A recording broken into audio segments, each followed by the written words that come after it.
Hello friends, today we shall learn about ecosystem. So far we have studied two plants from pteridophytes, that is Selaginella and Xylotum, and today we are going to learn about the ecosystem. So this ecosystem belongs to division Sphenophyta, class Calamopsida, order Equisetaceae and family Equisetaceae. It is the only living representative of family Equisetaceae. All others are extinct, that is, they have become fossils. So ecosystem is commonly known as horsetails, as the aerial shoot with closely arranged whorls of branches, they look like tail of horse. So it is also known as scoring rushes due to sandpapery texture. Because of the deposition of silica on it, it has sandpapery texture and hence it is known as scoring rushes. This genus consists of 25 species which are distributed all over the globe. In India, it is represented by about 7 species. The species of ecosystem, they grow in variety of habitats. They may grow in soil with the medium climatic conditions which are called as mesophytic. They may grow in watery medium when they are called as hydrophytes, and they can also be seen in xerophytic conditions where the scarcity of water is present. The plant body, you can see here in this picture, plant body is divisible into 3 parts: root, stem and rhizome. So the plant body is differentiated into actually the 3 parts: stem, root and leaves.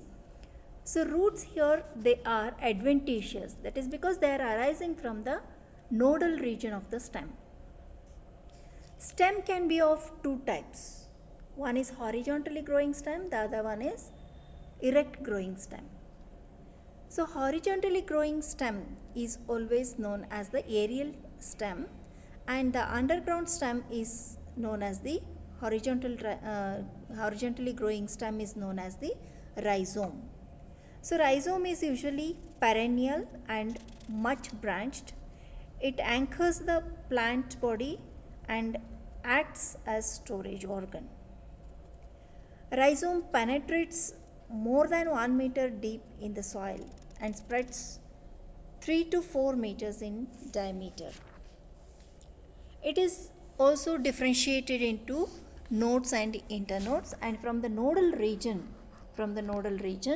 the roots arise, and these roots hence are called as adventitious roots.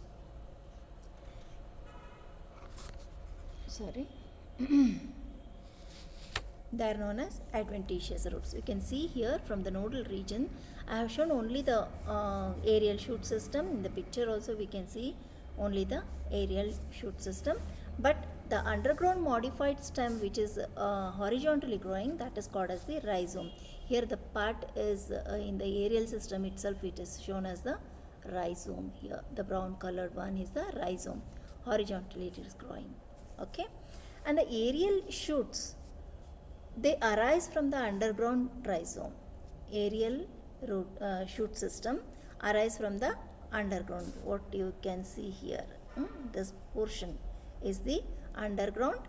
This is the aerial system. It is arising from this rhizome. The underground part. Okay, so this aerial shoot which are arising from the underground, they have many branches, and even these branches may be usually annual, but in some cases they may be perennial, that is after 1 year they may dry off, or they may live for 2 seasons or 2 years. The aerial stems may prepare food material because of their green nature. they contain chloroplast in them, so appear green in color, and they are going to take part in the photosynthesis, the preparation of where the preparation of food material takes place. Aerial stems are cylindrical, they are stiff and rough. They are abrasive due to the deposition of silica. They have the sandy texture because of the silica. Stem exhibits jointed appearance. You can see here, it shows the jointed appearance. Here you can see as if there are joints. Okay, so it can be articulated just like our knee. Okay, so it shows such type of structure. That is because it is having the appearance is jointed like, and it has distinct nodes and internodes. The internodes are long, hollow, and are longitudinally ridged and grooved. You can see, you can enlarge and see here they have the alternate ridges and furrows. Okay, so these ridges and furrows, they are giving the plant the various structure, texture. It is giving the roughness to the stem. The ridges and grooves, they are alternately present. They are alternately present in successive internodes. And the number of ridges correspond to the number of leaves at the nodes. Each ridge in the internode corresponds to a leaf on the node above. There is intercalary meristem just above the node, and it is the characteristic feature of equisystem stem. Because of this, it goes on, it keeps on growing. The internodal regions elongate by the activity of this intercalary meristem itself. This region makes the stem structurally weak, and the stem can be easily pulled apart at these points. Then coming to the leaves, leaves are small, they are very small, and they are simple too, scale like, very thin, membranous. Young leaves, they are light in color, light greenish in color, but at maturity they become brownish and seem to be dry. They are arranged in a whorl, they are spirally arranged around the stem. Partially they are going to enclose the stem, the leaves. They are fused laterally at their bases so that they are forming the sheath with teeth-like appearance at the tip region. Tips are free. Okay, tips are free, but at the basal region they are united so that they form the sheath-like structure enclosing the part of the stem. Internodal region, especially in the internodal region, they are forming the sheath-like structure. Next, the number of leaves varies with species to species, and the number may vary with the species, and leaves protect branch primordia. At the tip region, if when they are present, they are going to protect the branch primordia, means young branches are protected by this these leaves, scale leaves. Next, the roots, as I mentioned, they are adventitious, and except the primary root. Primary root is a fibrous root system, and the all other which are arising from the base nodal region, they are the adventitious roots. Next, coming to the anatomy. First, we shall see the internal structure or anatomy of the root. So, as in other cases, here also root has three distinct parts. They are epidermal part, cortical part, and stellar part. Epidermal part, it is made up of simple, single-layered parenchymatous cells, tangentially elongated. The cells are tangentially elongated, and they have compact arrangement. Sometimes these cells or the epidermal, from the epidermis, unicellular outgrowths may come out, which are called as root hair. Root hair may or may not be present, but usually if they are present, they are unicellular. They arise from the epidermal region.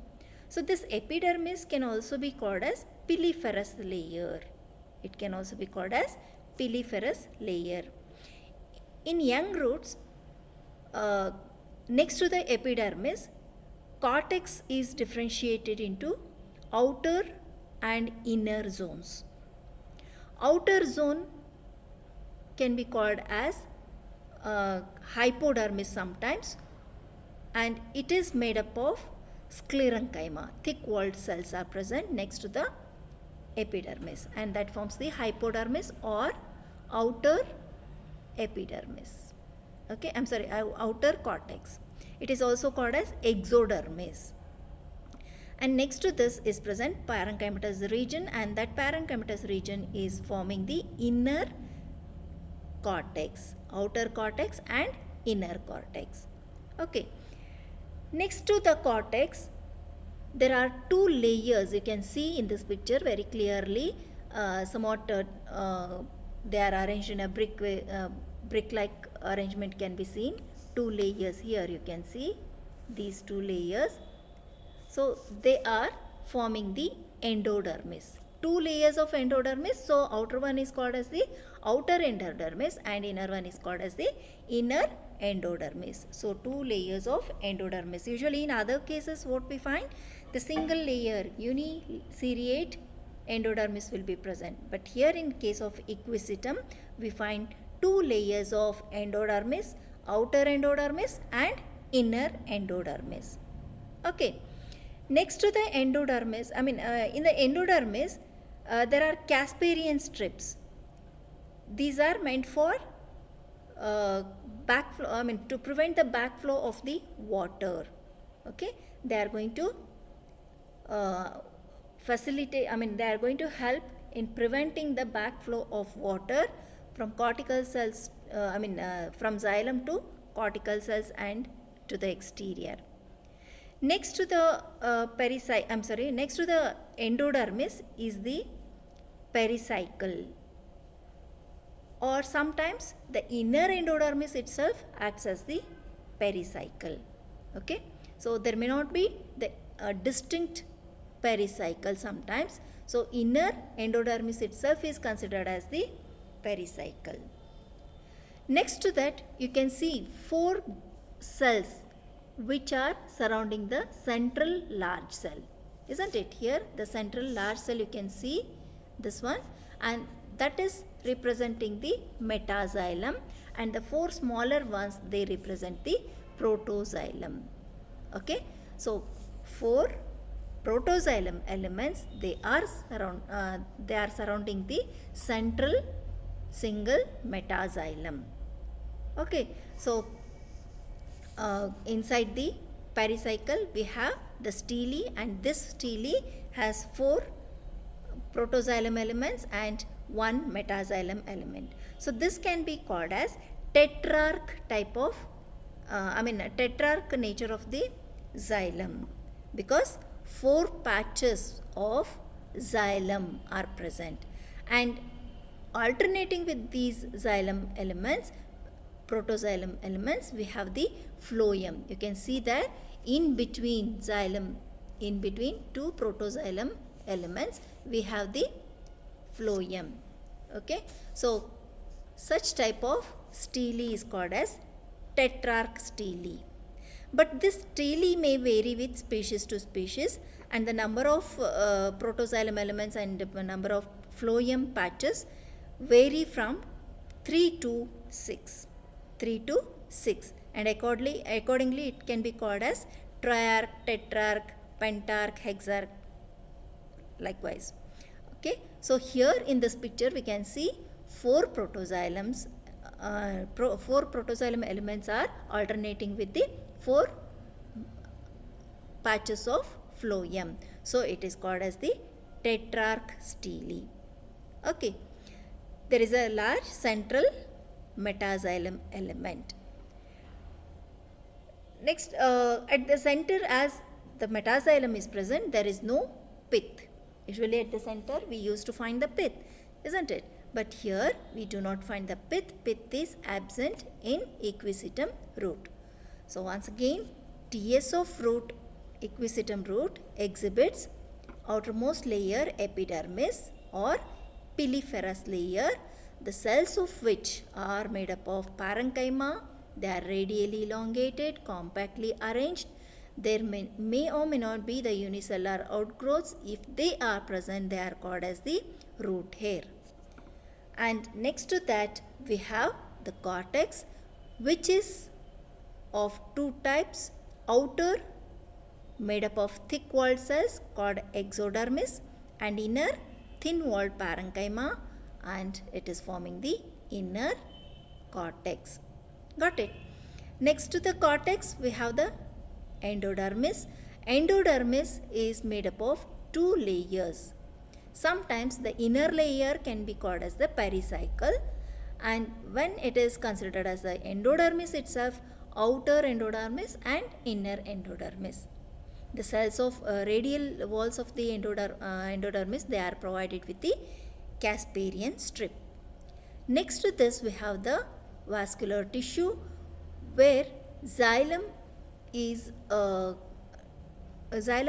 exarch, that is protoxylem elements are present towards the periphery and metaxylem towards the center. Here in this case, metaxylem element is single and it occupies the center, and surrounding this are four patches of or four protoxylem elements are present, and in between these protoxylem elements, alternating with these protoxylem elements, is present the phloem. So we find four protoxylem elements and four patches of phloem. Such kind of stele is called as the tetrarch stele. But in case of equisetum species, various species, we may find 3 to 6 protoxylem elements, and accordingly they can be called as triarch, tetrarch, pentarch and hexarch. In this picture we can see tetrarch type of stele. That is because 4 patches of protoxylem and 4 patches of phloem are present. Got it? So this is about the root of equisetum. Next, coming to the rhizome. So rhizome is the underground modified stem. Rhizome is the underground modified stem, and it is having single layered epidermis which has thick cuticle on it. You can see the dark color outside, that represents the cuticle, and also we find the deposition of silica on it. Okay, and in the outline you can see the ridges and furrows.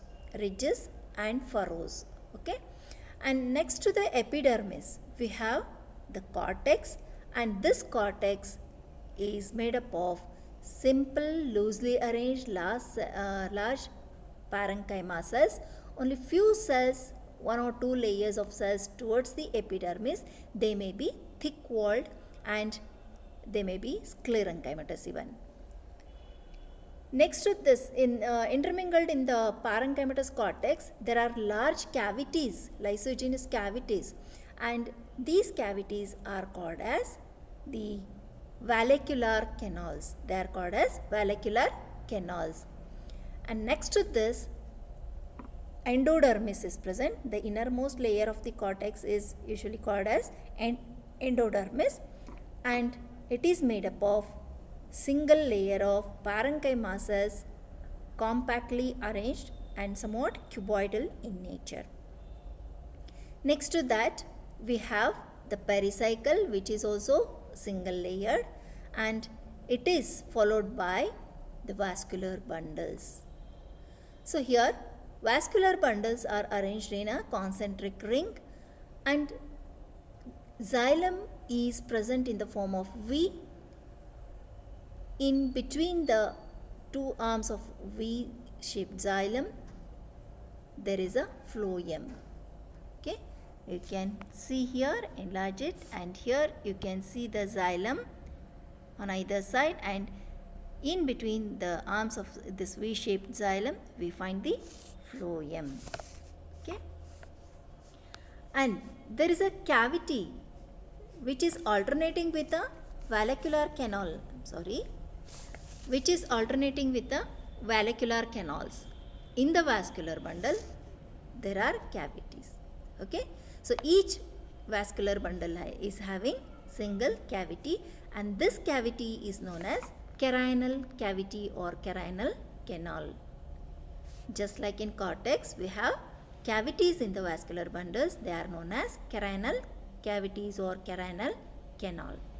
Right, so vascular bundles are alternating with the vallecular cavities, and you can notice vascular bundles are present below the ridge region and vallecular canals are present below the furrow regions. And at the center there is a hollow pith, so it is going to form the cavity. The tissue is not present there, so it is forming the hollow pith, or it is forming the pith cavity. Okay, so that's about the rhizome, TS of rhizome.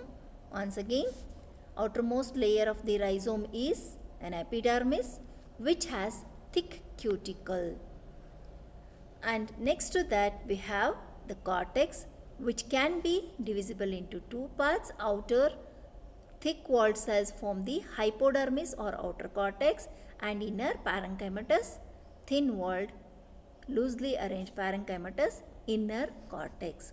In the inner cortex we find the vallecular canal, they are present below the furrow regions. Next to the cortex is the endodermis, single layered compactly arranged parenchyma cells are present, and next to that the pericycle, again single layered, which encloses vascular bundles. Vascular bundles are arranged in concentric layer and single concentric layer, and they are said to be conjoint and collateral. Xylem and phloem are present together, they are going to form the bundles, right? And xylem is present in the form of V.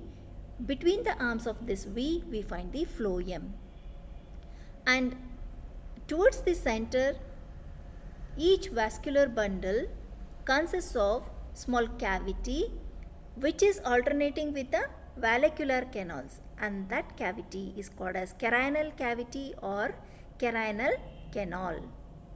And at the center there is a hollow cavity which forms the pith. Okay, so hollow pith is present. Understood? So that's about the rhizome, TS of rhizome or anatomy of the rhizome. Next, coming to the anatomy of stem, aerial shoot system. Okay, so in the aerial shoot system, it is similar to that of the horizontally growing rhizome.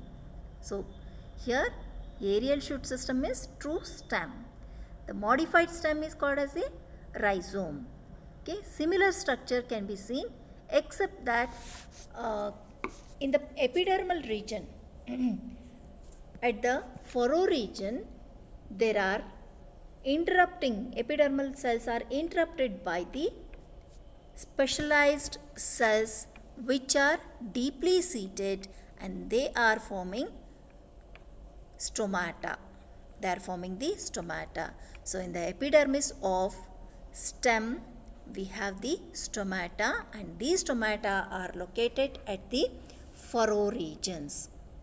Okay, so single layered epidermis, and it is covered by the cuticle. The thick cuticle a thick cuticle is present, and that is going to that is going to help in conservation of water. Next to the epidermis we have the cortex, And this cortex is differentiated into outer cortex and inner cortex. Outer cortex is made up of sclerenchyma and chlorenchyma. It is made up of sclerenchyma and chlorenchyma. So you can see here dark regions below the ridge regions. You can see dark regions below the ridge regions. Okay, so they are thick walled cells, dark colored cells. Can you see here? Okay, so they are representing slightly, you can see the maroon or the dark regions here. So, or dark pink colored cells. So, they are representing the sclerenchyma cells. Right? So, this sclerenchymatous region patch below the ridge region represents the sclerenchymatous outer cortex. And next to that, patches of somewhat elongated cells, you can see light pink colored cells, they are provided with the, they are having the chlorophyll tissue, chlorophyll pigment in them, and hence it is called as the chlorophyllous tissue and single cell chlorophyllous cell. Okay, so the patch of chlorophyllous cells, chlorenchyma can be seen here, and because of this presence of chlorenchymatous tissue, the stem is involved in photosynthesis. Got it? So outer cortex is differentiated into sclerenchymatous tissue below the ridge region, and followed by that the elongated chlorophyllous cells forming the photosynthetic region or chlorophyllous region. Okay, so these cells are elongated and they can be called as palisade cells. And next to that, the stem is filled with the parenchymatous tissue, and this parenchymatous tissue forms the inner cortex. Okay, so it is having the inner, it is showing the parenchymatous cavity, parenchymatous cortex. So in this parenchymatous cortex, lysogenously formed large air spaces are present. Lysogenously formed large air spaces are present, similar to the rhizome. So these large cavities are called as vallecular canals. They are called as vallecular canals, and this always contains air and thus form an aerating system. Okay, so that is the characteristic feature of hydrophytes, right? So in xerophytes we have the compact arrangement, and in case of hydrophytes we have the loose arrangement to hold the air so that they can give the buoyancy or the help in aeration. Next to this inner cortex we have the single layer of parenchyma cells which forms the endodermis. It forms the endodermis, and in majority of members common ring of endodermis is present around the stele. In some cases outer endodermis and endodermis can be seen, as in case of the root. Okay, two endodermal regions can be, or the layers can be seen. Okay, so an internal endodermal layer is present inside the vascular bundles, and outer will be towards the peripheral or towards the cortical region. That means one endodermis is present towards the cortex, the other one is present towards the pith region. Okay, so vascular bundles are surrounded by two sheaths. One is outer endodermis, the other one is inner endodermis. Next, the stele is present, and stele is surrounded by single layered parenchymatous pericycle, and it encircles the vascular bundle, but outer to this we have the outer endodermis. The stele consists of ring of small vascular bundles, and the number of vascular bundles varies from species to species. Okay, so it is consisting of a ring of vascular bundles, and these vascular bundles, again as in case of rhizome, they contain small cavity which are again alternating as in case of rhizome with the vallecular canals, and that is called as the carinal canal. The small cavity present in vascular bundles is called as the carinal canal. So the vascular bundles are conjoint, collateral and closed, and they are endarc. Endarc refers to the protoxylem elements are present towards the inner side, and metaxylem elements towards the outer side. Okay, so xylem is present in the form of V. So protoxylem occupies the lower end of the V, whereas the metaxylem elements at the tip of the V shape. Okay, and in between the arms of this V we find phloem. Okay, so thus such many vascular bundles are present in the form of ring, and they are enclosed within the endodermis and pericycle towards the exterior, and towards the interior there may be present another layer which can be called as inner endodermis. In some cases only one may be there. In case two are there, the inner one is called as the inner endodermis, and that is lining the hollow cavity which is referred to as the pith, hollow pith. So at the center there is a hollow cavity which is called as the pith. Okay, because of its central position it is called as the central pith. Got it? So this is the anatomy of aerial stem. You can see here the diagrammatic representation, and this is the cellular details. Second one, A is the diagrammatic representation and B is the cellular details. The previous one, this one is the photograph taken from the microscope. So you can view epidermis. In the furrow region you can see the stomata here in this picture, followed by in the ridge region we have the sclerenchymatous outer cortex and elongated patches of chlorenchyma cells, and then it is followed by the parenchymatous cortex which has the large cavities, vallecular canals and then endodermis, outer endodermis, and here here in this region inner endodermis, and followed by the outer endodermis we have the pericycle, and then here in the enlarged portion one vascular bundle is shown here, one vascular bundle where the protoxylem elements, you can see here protoxylem elements, and in between that here you can see the phloem. Okay, and the cavity you can see here, and that cavity is the carinal canal, and at the center hollow cavity is present. So this is the anatomy of stem, aerial stem of equisetum. Next, coming to